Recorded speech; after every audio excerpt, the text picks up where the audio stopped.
It's not good for the machines, especially industrial machines. Well, it depends where you're keeping them. If it's a climate controlled room, humidity controlled room, then maybe, I'm assuming, you could keep them there. But there's a lot of parts that are designed to move constantly, and you have to grease them and you have to maintain them. Like there's periodical maintenance that we're going to be doing on the equipment. And yeah, you do that because you're using it. But at the same time, if you haven't been using it, it doesn't mean that whenever you take it out of storage, you just plug it in and start production. It doesn't work like that. And now I'm seeing it again with the Cheffla. I'm putting stuff together. It was running perfect. But I have a leaky line somewhere, a sensor. It's not triggering when it should be. So yeah, it's not good. It's not ideal to store equipment. But this is something that I have used. I like. I didn't want to get rid of it and buy it again whenever I'll need it. So I stored it. I knew that I'll have a little bit of TLC to do with it. But now, hopefully, by the end of the day, I will have a fully operational, used Cheffla. But to me, there's no difference between a new one and this one. Like, there's no, like, well, if it works, it works. If it doesn't, no. It has to work, period.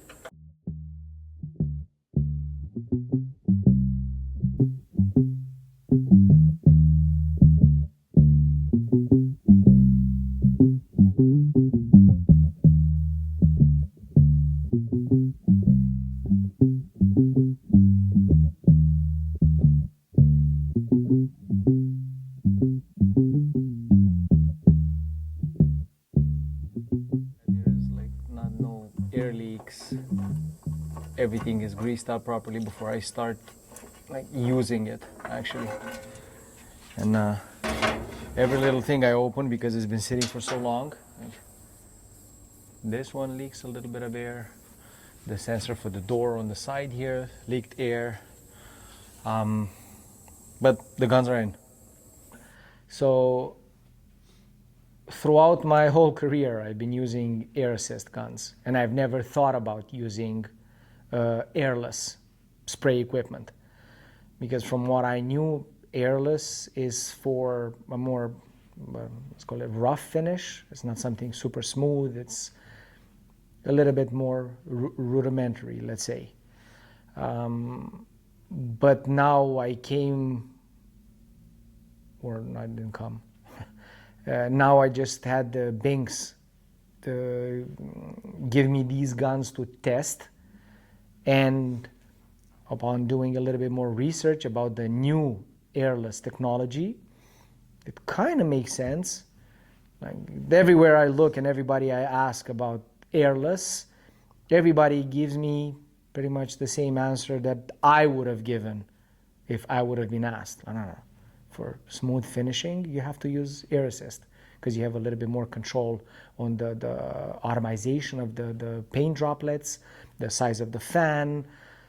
But then again, you have another airline that you have to make sure, or passage of air, you have to make sure that you maintain clean. And I know the headache that little air passage creates in manufacturing. And if I could do without it, well, there's going to be hours of troubleshooting that I'll be working without. And I would like that. So now essentially I'm trying for the first time airless spray guns.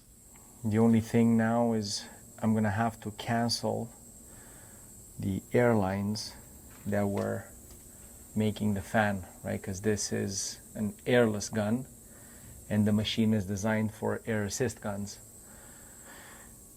So it's not just a matter of changing the gun, because I will have air blowing inside everywhere once I start it, if I don't cancel the air that would have supplied the air assist part of the whole assembly. So yeah, I'm doing two things now that the guns are in. Make sure that there's no air leaks and everything functions properly and it's lubricated before I start the machine, and cancel the air assist for the guns. It's going to be a little bit trickier than I thought, but hey, that's how everything goes. I'm like 60-40 now. I think like 60% is not going to work, but I'm hopeful, even though, like I said, even ChatGPT told me that no, I don't think it's going to work. Yeah, I don't. I kind of see it, why it would work, but I'll have to see it on the actual door, because the risk with the Airless is that I will see lines on larger panels, because the edges, when you have an air assist gun on top of the nozzle that already sprays a pretty clean fan full of droplets of paint, you have perpendicular to that fan 2 air lines blowing into it, therefore breaking those small particles of paint even smaller and dissipating them whichever way you set up the gun, a little bit more or a little bit less. So in theory, it does for a better finish, and especially on the edges of the fan. So by overlapping, you're not going to see anything, because everything on the edge of the fan is very faded because of the air. Take the air out on a regular air assist gun, and you will get lines on the edge of the fan. You're going to have a buildup of paint. But now they're saying that the geometry and the way the tip is done in the airless gun is different, and it takes into account what used to be a problem, and it's not anymore. Do I believe them? 60-40. Now, in order to get access to those bolts right there, I need to take this cover off. And I'm hoping that it's only 1, 2, 3, 4 Allen head screws, but it might be more. Projects take projects. So this is the small screw that was welded to the big screw. That's being held by the Allen screws, locked in place by a large nut. The small screw is locked in between 2 nuts. So yeah, 2 different diameter bolts put together to hold the gun in place. Should work.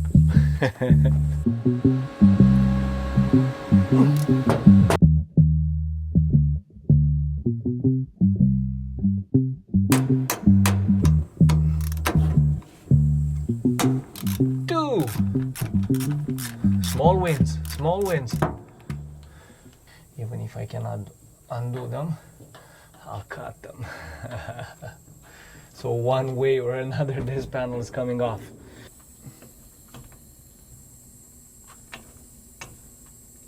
This one here got all the overspray from years of spraying, and now I want to undo it. Only the screws laughing at me. They're like, ha, you wish. Mike is clumsy.